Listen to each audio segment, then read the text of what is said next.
Deixa eu receber aqui a deputada Vivi Reis, do PSOL do Pará. Cadê ela? Olá, tudo bem? Prazer, deputada. Como está você? É um prazer tê-la aqui. Tudo bem. Só ajeitar aqui, preciso de mais um suporte para minha. A gente vai ter uma manifestação hoje. Boa tarde. Primeiro, queria agradecer a esse convite, né? Deixa eu ajeitar aqui. Porque hoje nós vamos ter um ato aqui no Pará, um ato do 13 de maio. Então, eu já vim para um local próximo do ato. Sim. Para que eu não me atrasasse para o ato e pudesse contemplar também aqui o espaço da nossa entrevista. Eu acho que eu consegui organizar aqui, não sei se eu estou. Tá bem, tá centralizada, acho que só precisa um pouquinho de teto.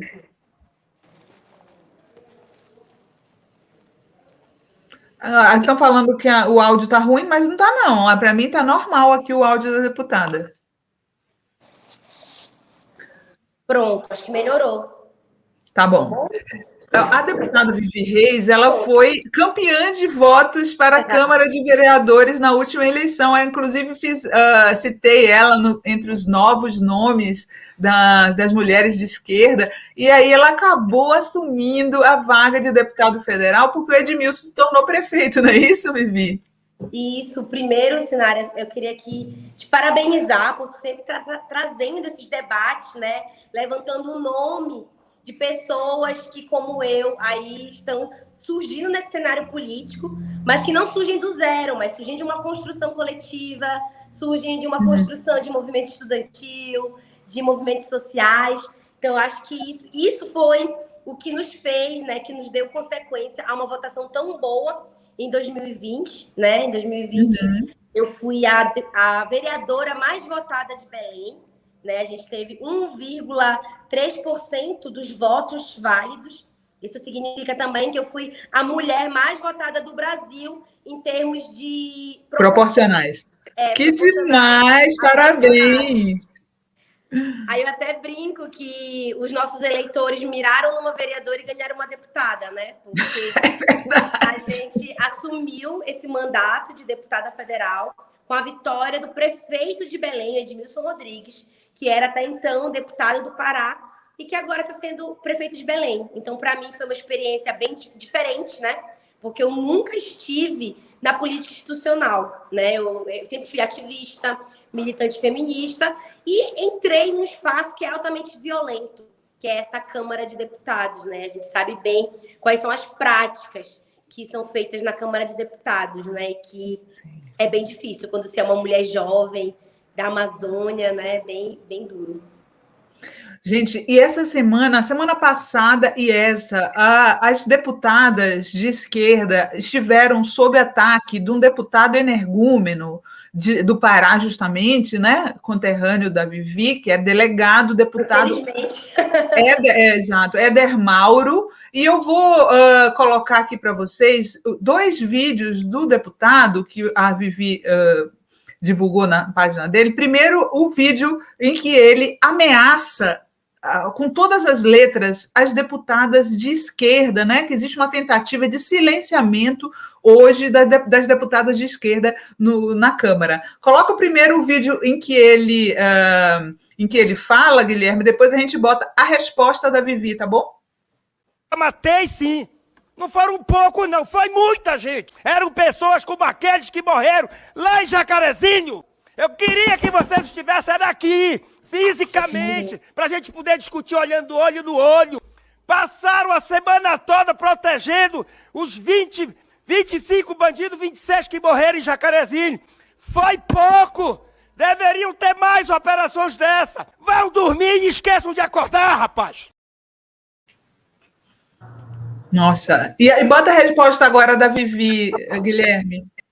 Uma deputada, se eu não me engano, é Vi, alguma coisa o nome dela, lá do estado do Pará. Deputada Éder Mauro, o meu nome é Vivi Reis. Não conheço. Não conheço. Senhora deputada. Desculpa. Deputada Éder Mauro não nos representa. O povo do Pará sente vergonha de deputados como esses, que menosprezam as vidas, que se auto-intitulam matadores e que acham que a vida tem que estar abaixo dos seus interesses próprios. Gente, onde é que a gente vai chegar? Onde a gente vai chegar com isso? Que tem um deputado no Congresso ameaçando deputadas e nada é feito. Esse senhor, ele já foi condenado por divulgar fake news contra o Jean Willis, né? Um vídeo que ele fraudou, foi comprovado que ele estava divulgando um vídeo fraudulento. E aí, agora o PSOL entrou com um pedido de cassação dele, né, deputada? Sim, a gente entrou com uma ação, né, alegando... Porque, assim, esse deputado não é a primeira vez que ele faz isso. Ele já vem com uma série de ataques. Semana passada, ele não deixou eu concluir a minha fala na audiência pública com o ministro Ricardo Salles. Eu falei 30 segundos apenas comentando a respeito das visitas do ministro ao estado do Pará. E ele falou assim, essa deputada Vivi quer falar coisas que não têm relação com a audiência pública. Ou seja, semana passada, ele sabia o meu nome. Essa semana, ele esqueceu o meu nome. Isso já aconteceu outras vezes com outras deputadas, também mulheres negras.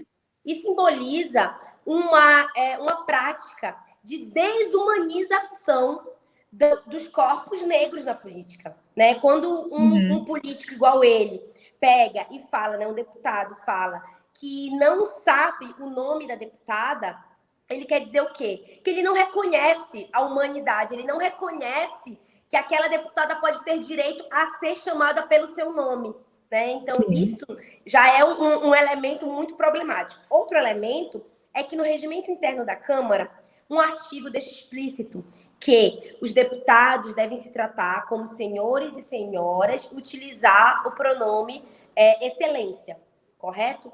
Então, esse é o trato que deveria se ter. É claro que é uma formalidade, mas que nós temos que exigir esse respeito, porque esse tipo de deputado é um tipo de deputado que sempre está acostumado a humilhar, a querer impor a força física, quer colocar o poder do grito, ele mesmo se intitula matador. Isso significa o quê? Significa que ele se coloca num patamar de superioridade. Superioridade por quê? Porque ele acha que as mulheres, que ele ataca prioritariamente mulheres. Ontem ele atacou a deputada Fernanda Melchiona, a deputada Maria do Rosário, a deputada Sânia Bonfim, tantas outras deputadas que ele vem atacando.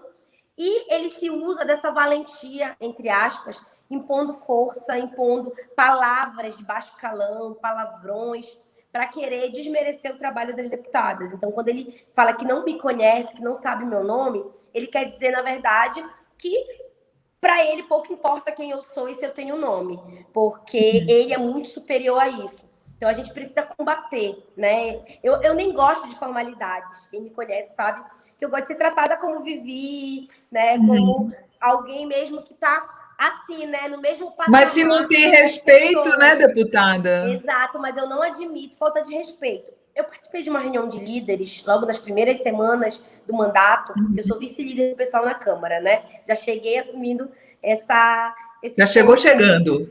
De vice-líder. E um deputado do Novo, né, me chamou de menina. Falou, porque a menina... Aí eu falei, menina, não. Eu sou deputada como os senhores. Aí depois ele veio falar, porque menina é uma forma carinhosa. Eu falei, mas se eu fosse chamar os senhores de meninos, os senhores iam se incomodar. Então, por favor, não me chamem de menina. Não é porque eu sou jovem, que eu sou mulher jovem. Ou de coroas, né? Que eu vou deixar que vocês me tratem dessa forma. Aí ele até veio depois me pedir desculpa, disse que nunca mais ia esquecer meu nome. Então é importante a gente se impor. Porque se a gente não se impõe, eles acham que isso é natural. Eles vão naturalizar a violência institucional. E isso, o fim disso, é o que aconteceu, por exemplo, com a Marielle Franco. Que as pessoas os milicianos se achavam no direito de interromper uma mulher parlamentar, inclusive a chegar a concretizar o ato do assassinato. Então, a gente não pode permitir que eles achem que eles têm poder sobre nossos corpos. A gente não pode deixar as ameaças que hoje existem contra as mulheres LGBTs, as mulheres negras, as mulheres jovens, porque isso tudo é uma reprodução de um sistema patriarcal, misógino, e que nós temos que combater isso. Uhum.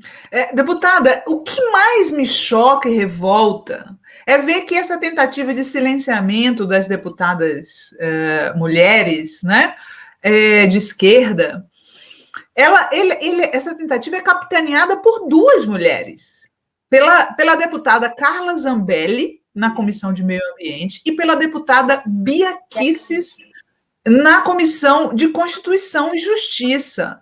Né?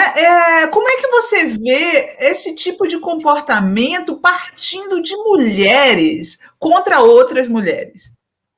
Isso nos prova que não basta ser mulher, né? A gente precisa, de fato, estar alinhado politicamente. Porque a própria Carla Zambelli, semana passada, também veio me atacar nas redes sociais, né? Fazendo algumas injúrias, alguns comentários muito maliciosos. Né? Sim, a gente tem aqui, eu quero mostrar para as pessoas o que a Carla Zambelli falou sobre a deputada Vivi. Coloca o print do tweet da Carla Zambelli, Guilherme, para as pessoas verem. A Vivi falou: Éder Mauro grita tentando me silenciar. Eduardo Bolsonaro insinua que eu estou sob efeito de drogas ilícitas. Olha o nível. Eles não querem que denunciemos o projeto de devastação e violência da Amazônia, por isso tentaram nos censurar na Comissão de Meio Ambiente, que é presidida pela Carla Zambelli, tá, gente? Mas não nos calaremos. E aí a presidenta, né, eu chamo de presidenta porque toda mulher tem que ser chamada de presidenta, Carla Zambelli, presidenta da CPI da Comissão de Meio Ambiente, fala: estou curiosa, você não usa maconha? Porque o pessoal defende a liberação e parece que você se ofendeu por algo que defendem e fiquei confusa. Como é que pode a falta de decoro dessa galera? Como é que pode uma deputada dizer isso sobre a outra? E aí tem uma confusão. Pode voltar para a Vivi. Deixa ele tirar o print. Isso. E aí tem uma confusão muito grande, porque uma coisa é uma pauta política. O debate que nós fazemos sobre a não criminalização, inclusive mostrando que, na verdade, a guerra às drogas é uma guerra aos pobres, é uma criminalização dos mais pobres, do que uma pauta individual.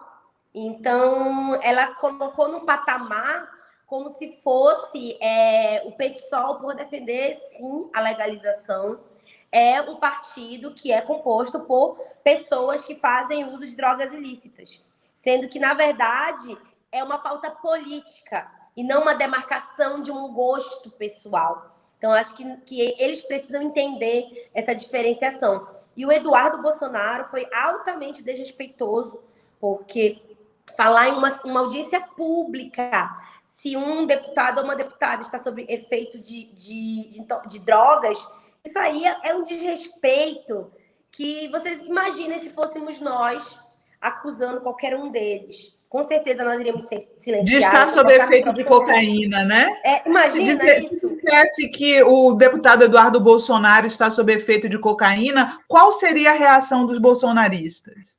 Iam me atacar, iam me chamar me mandar para o comitê de ética, iam fazer uma série de ações para querer me enterrar politicamente. Né? Então, acredito que nós temos que seguir, né, mostrando, como foi bem comentado agora, né, que não é porque elas são mulheres, não é porque a Carla Zambelli está ali, não é porque a Bia Kicis está ali, que nós temos que achar que é tudo igual. Ela é mulher, está do meu lado. Não necessariamente. Existem mulheres que, sim, estão do outro lado, que estão do lado do opressor, que reforçam políticas contra o povo. E nós não vamos nos poupar de combater, de ir contra a política dessas mulheres. Deputada, essa semana também teve uma mudança no regimento que prejudica muito a ação da oposição na Câmara, né? Eu queria que você explicasse, teve alguém que perguntou logo no começo do programa e queria saber exatamente o que isso significa. Você poderia explicar para a gente? Então, ontem foi aprovada essa mudança, né, dos procedimentos dentro das sessões, E essa mudança de procedimento vai simplesmente anular a possibilidade da oposição poder fazer obstrução, poder fazer a crítica. E isso é parte de um projeto da base do governo, dos deputados e deputadas aliados ao governo, para que se aprovem logo pautas que são muito danosas, como, por exemplo, a reforma administrativa, como, por exemplo, a privatização da Eletrobras, como foi hoje aprovado uma revisão do licenciamento ambiental, que vai permitir com que as empresas possam ter um poder de fazer um autolicenciamento ou de nem precisar de um licenciamento. Então, tudo isso é uma manobra do governo para limar a oposição. E limar a oposição significa que eles vão passar todas as propostas do governo, né? Quando eles falaram, né, que vão deixar a boiada passar, tem relação com isso. É esse projeto que eles estão fazendo hoje. Então, vão diminuir tempos de fala. Quando a gente podia fazer uma orientação de 1 minuto, vamos fazer só de 30 segundos. Isso significa que a gente não vai mais poder demarcar politicamente a nossa posição. Vai limitar a possibilidade da gente pedir retirada de pauta. Então, é um conjunto, é um pacote de procedimentos. Que absurdo! Que vai silenciar a oposição. É isso. É a lei da censura, é a mordaça. E não tem como reverter isso, deputada? Olha, já foi feita a votação e já entrou em vigor esse procedimento. Então, hoje mesmo a gente já viveu isso. Então, por hora, o que se pode... Agora tem um detalhe interessante aí.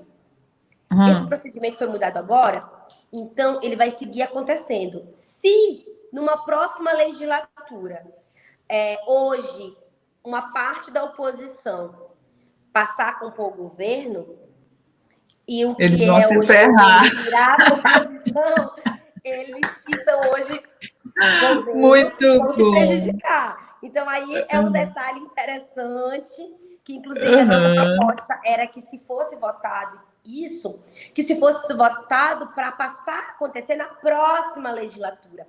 Significaria o quê? Que a gente ia votar algo sem saber quem vai ser oposição, quem vai ser governo, né?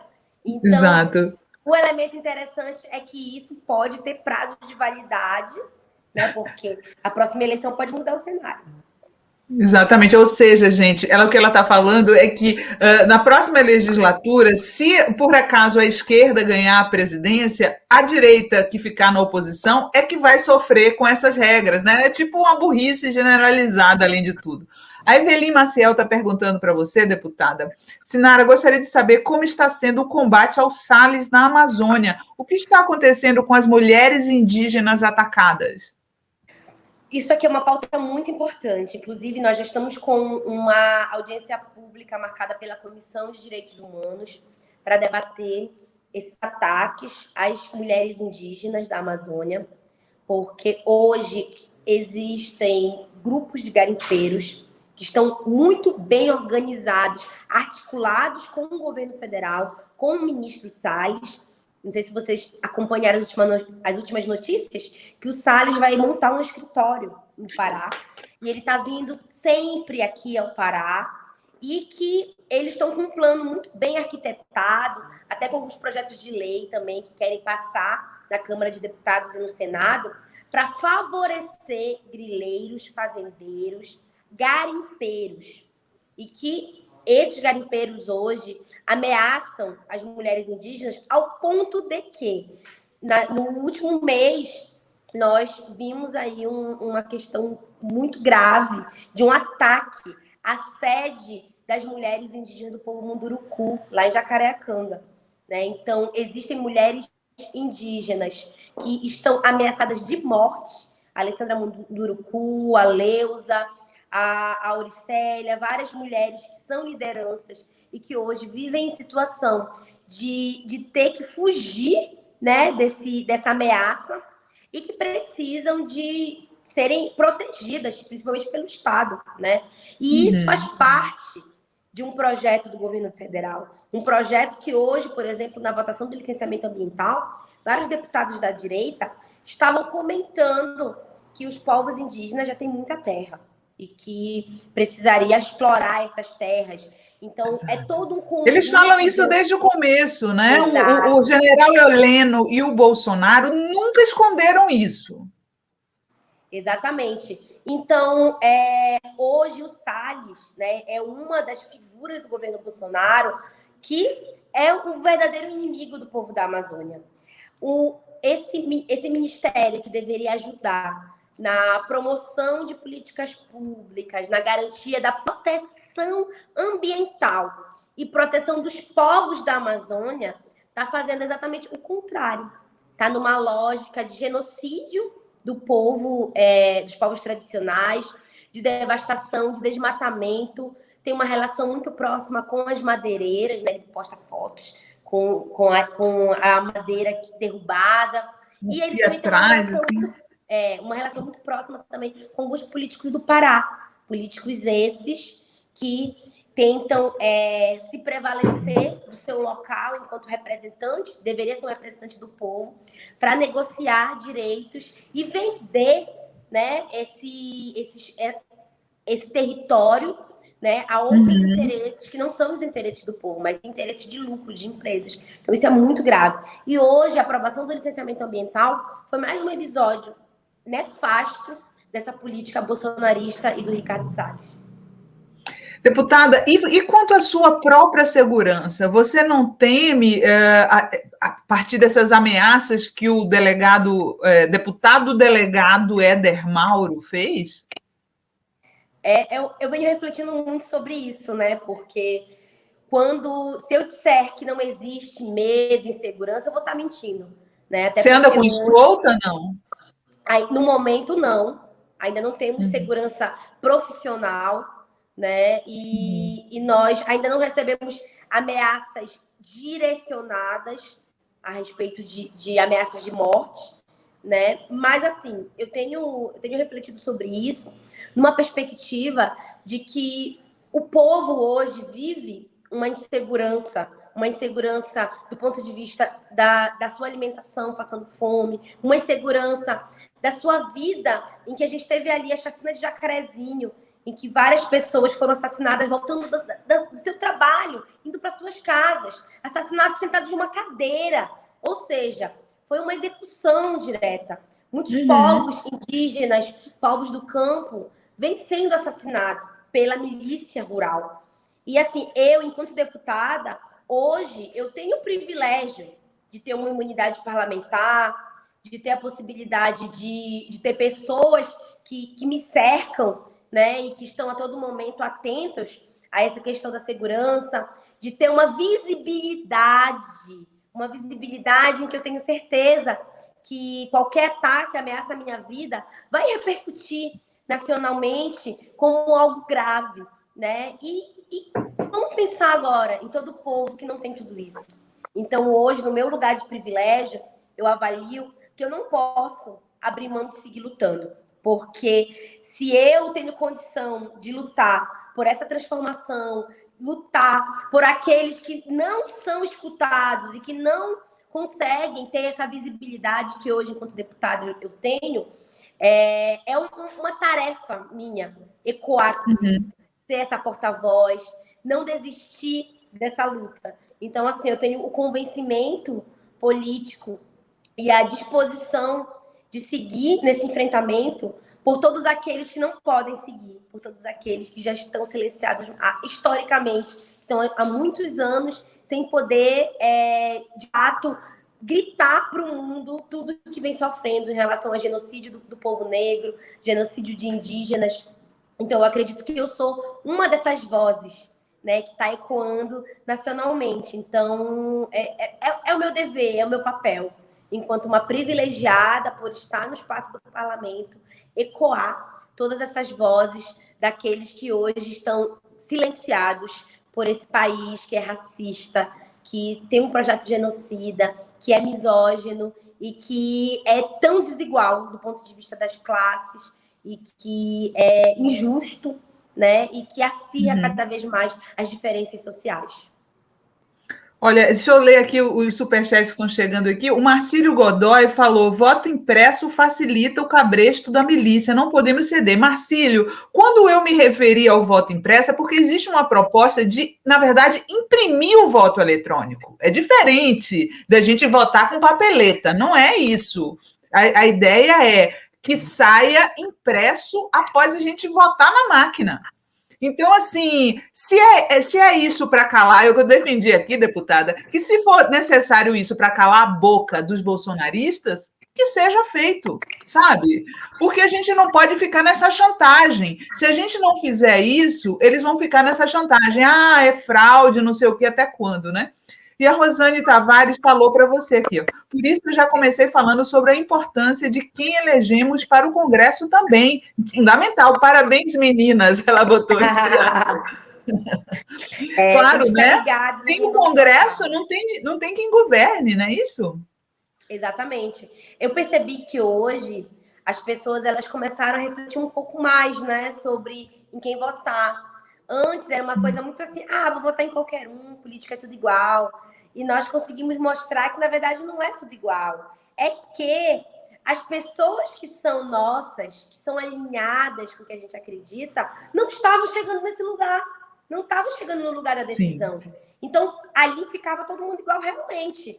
Mas a partir do momento que a gente passa a eleger pessoas que são nossas semelhantes, que defendem a política que nós acreditamos, que a gente passa a incentivar mais mulheres, mais pessoas negras, mais pessoas do povo, mais pessoas que vivem a realidade do povo, se muda um pouco a configuração e se passa a ter muito mais as nossas propostas ali. O nosso poder de decisão ali, né, por essa política representativa, ele precisa ser destacado, de dizer, eu quero decidir, e eu vou decidir como? Eu vou decidir a partir da votação de pessoas que pensem parecido comigo, de pessoas que vão defender aquilo que eu também defenderia. Então, eu acho que esse foi o diferencial do nosso mandato. É dizer, vamos pensar política sobre a perspectiva das feministas, dos movimentos sociais, das pessoas negras, das pessoas que sempre estiveram esquecidas e silenciadas. Exato. A Verônica Nascimento está falando aqui. Vivi Sinara, o que é aquele franja do capeta? Franja do capeta é ótimo. É peruquinha. Olha só, deputado, imagina se você chega lá e fala, deputado Peruquinha, ele vai na hora na comissão de ética se queixar de você, né? O que eu queria, falando aqui, aproveitando essa... inveja que meu cabelo é lindo e tu é um peruquinha.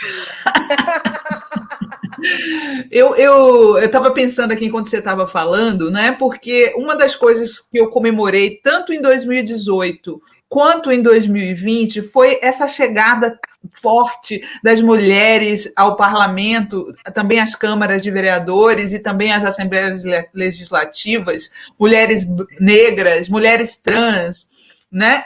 E eu acho que essa reação furibunda do bolsonarismo demonstra que também vocês estão incomodando, né? É um bom sinal, na verdade. Exatamente, porque eles não estavam acostumados a ter algumas pessoas que representassem a diversidade, né? Ainda somos poucas, mas mesmo assim poucas incomodamos, né? Até nos espaços, nos corredores da Câmara. Quando eu circulo nos corredores da Câmara, vários seguranças vêm para cima, achando, né, que tem espaços que são limitados, que só deputados e deputadas podem entrar. Acham que você não é deputada? Eles já vêm para cima olhar, para querer saber se é deputado ou não, porque eles duvidam, né, da nossa capacidade de ocupar esses espaços. A própria Carla Zambelli, numa das atividades da Câmara, que foi no dia da posse do Arthur Lira, e que o Bolsonaro estava ali na mesa, né, dando a posse, tanto para o Lira quanto para o Rodrigo Pacheco, eu estava lá fazendo uma manifestação, né, camisa fora Bolsonaro genocida, levantando placa, aí a Carla Zambelli pediu para me retirarem do plenário, porque aquele espaço era um espaço apenas para deputados e deputadas. E o segurança que já me conhecia, né, falou para ela, não, mas ela é deputada, uma deputada nova. Aí ela ficou assim, bufando de raiva, Porque para ela é impossível, não pode ter pessoas com esse fenótipo lá na Câmara. Então, acho que desde aquela época ela já estava acumulando essa raiva de mim e resolveu descontar agora nessa publicação. Porque nas legislaturas passadas, né, a gente via o Bolsonaro sempre no embate com a Rosário, então tinha a Jandira, tinha a Benedita, mas agora chegou um monte, né? Tem Thalíria Petroni, tem Aura Carolina, tem você, a própria Thalíria já passou por essa história de que o segurança achou que ela não era deputada, mas enfim, eles estão tendo que engolir vocês, né? Eles estão engolindo no seco, né? Porque a gente não está aqui para brincadeira, não. A gente chega e se coloca. Tem Sâmia, tem Fernanda Melchiona, tem muita gente boa. Eu gostei muito das meninas, né, que vieram para a Câmara, porque são muito representativas acho que vocês todas são, de certa forma, herdeiras da Marielle, né? Sim, eu costumo dizer, né, que a gente segue defendendo o projeto que a Marielle defendia. Eu acho que isso é um ponto fundamental, né? Dei até uma entrevista para o The Guardian, na época da eleição de 2018, em que eles colocaram um título, né, de Marielle da Amazônia. É claro que é um exagero. É um exagero, né, falar isso. Mas ficou orgulhosa, né? Mas fiquei pensando, assim, de como é importante que tenhamos a Marielle viva dos nossos projetos políticos. Que eu, enquanto uma mulher do Pará, da Amazônia, possa mostrar a força das mulheres negras que lutam, que seguem enfrentando esse governo genocida e que é gratificante saber que eles não fizeram com que o projeto da Marielle morresse, que eles interromperam fisicamente, né, interromperam a Marielle assassinando, mas que o projeto dela segue em muitas outras mulheres, e mulheres como eu, que estou ali mostrando que é preciso, né, ser ousada, que é preciso defender uma política comprometida com o povo, né, e diversas outras mulheres em vários cantos do país, né? E no mundo também. Então, acho que isso é importante. É dizer que o projeto da Marielle, ele não morreu. Ele não será enterrado, ao contrário. Ele está sendo multiplicado por tantas outras mulheres fortes, lutadoras e comprometidas com toda essa denúncia à realidade que nós vivemos e com a garantia dos direitos e da vida do povo desse Brasil. A Rejane Laeta se tornou membro. Obrigada, Rejane, bem-vinda. E a Raquel Monteiro está falando aqui, que alegria ver essas meninas assumirem a política com tanta coragem. Sou mulher preta e me sinto representada pelas manas. Que bom. Deputada, para a gente, muito legal, né? Para a gente terminar aqui, eu queria perguntar para você como que você está vendo a CPI. Eu vejo que você comenta bastante, né? Apesar de ser deputada, a CPI é no Senado, né? Só para esclarecer para as pessoas. Eu vejo você comentando muito sobre a CPI nas redes sociais. Como é que você está vendo a CPI? Você está com fé de que isso prospere, que vá adiante, que tenha punição, que revele muita coisa? Qual é a tua expectativa? Olha, eu acredito até que a CPI superou as expectativas iniciais, né?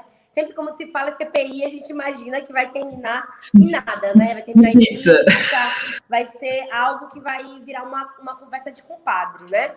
Mas o que eu estou percebendo é que hoje se tem, né, uma cobrança muito mais dura em relação ao governo e que nós temos que fazer também a cobrança para que isso realmente siga, porque existe uma coisa que os senadores, os deputados têm muito medo, é a pressão popular. Então, eu acho que a gente tem que seguir mostrando, né, cobrando, que, de fato, tomem providências. Se a gente está vendo aí escândalos relacionados à cloroquina, né, a cloroquina não tem comprovação científica, e o governo gasta com cloroquina ao invés de investir na vacina.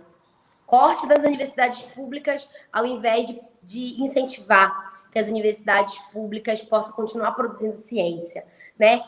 Alguns casos de pessoas que estão desviando da verdade, né? Para não chamar de mentirosas. Então, tudo isso tem que ter uma cobrança devida e tem que ser feito um encaminhamento concreto. Não dá para a gente achar que a CPI vai trazer vários dados, vários elementos concretos e que, no final das contas, isso vai ser engavetado. Então, acho que isso são mais elementos, inclusive, para a abertura de um pedido de impeachment. Acredito que nós também temos que fazer essa cobrança. Se o governo está do jeito que está, se são descobertos diversos problemas na gestão, no mau uso, inclusive, do dinheiro público, nas prioridades errôneas em relação ao que o povo precisa, né, que não está compatível o que eles estão investindo com o que, de fato, o povo necessitaria, nós precisamos cobrar medidas efetivas e eu acredito que o caminho para isso tem que ser o impeachment do presidente Bolsonaro, né? Por muito menos nós já vimos o impeachment acontecer.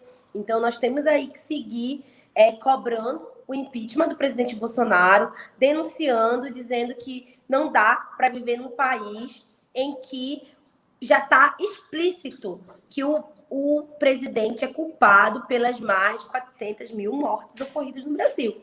Então, acho que a CPI deveria se encaminhar para uma pressão sobre a abertura do pedido de impeachment.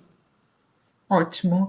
Deputado, muita gente adorando aqui. A Deise Azevedo escreveu: que lindeza de entrevista com a Vivi Reis, estou até emocionada. A Luísa Soares te agradecendo aqui. A Rita de Cássia Moreira e Gino: força, Vivi, estamos juntas. Vitor Oliveira: Vivi traz a renovação necessária e de luta. Renê Lula da Silva Souza Arruda: viva o povo preto, viva Zumbi dos Palmares, grande herói do povo preto, dignidade ao nosso povo brasileiro. Hoje é 13 de maio, né? Um 13 de luta. Daqui a pouco a deputada Vivi está indo para uma manifestação. O pessoal de Belém aí. Onde vai ser a manifestação? A manifestação aqui em Belém vai ser na Praça da República. A Praça da República é muito conhecida como um espaço de luta política aqui na cidade.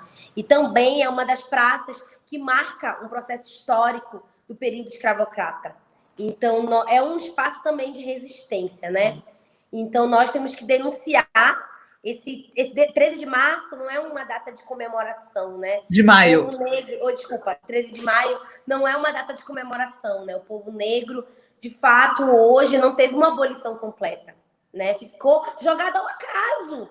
Hoje, onde nós deveríamos estar buscando combater a vulnerabilidade, as desigualdades sociais, acontece o contrário, né? Não tem auxílio emergencial, as pessoas negras são as que mais morrem de Covid, são as que são menos vacinadas. Então, nós temos que seguir lutando. Daqui a pouquinho, eu já vou estar aqui na Praça da República, como eu falei, eu até vim para nossa casa, que está reforma, a nossa Casa Movimento, que em breve nós teremos aqui essa casa que vai abrigar o nosso escritório, que é próximo da Praça da República. Então, eu já vim para cá, mesmo em obra, a casa, já vim para participar daqui, para poder ir caminhando para a praça, para fazer essa manifestação junto com o Movimento Negro daqui do Pará. Oba, tome um tacacá por mim, viu? Com certeza, nessa chuvinha, período de chuva, um tacacá é uma delícia. Demais. Muito obrigada, deputada. Foi um prazer recebê-la aqui e volte sempre. Muito obrigada, Sinara. Parabéns pelo teu trabalho. Segue também realizando essa tua tarefa grande, porque hoje trabalhar na comunicação, num governo que distrata jornalistas, que busca métodos de censura, que faz essa forma aí de querer não deixar que vocês realizem o trabalho de vocês, não deve ser nada fácil. Inclusive, a gente aprovou recentemente uma audiência pública a respeito da questão da liberdade de imprensa, dos direitos dos jornalistas. A gente vai estar realizando na Câmara pela Comissão de Direitos Humanos. E podem contar comigo também como uma grande aliada e em defesa da comunicação contra a censura, pela liberdade de imprensa e a favor dos direitos dos trabalhadores da comunicação. Parabéns pelo trabalho. Tá bom, querida. Obrigada. Beijão. Tchau. Até mais.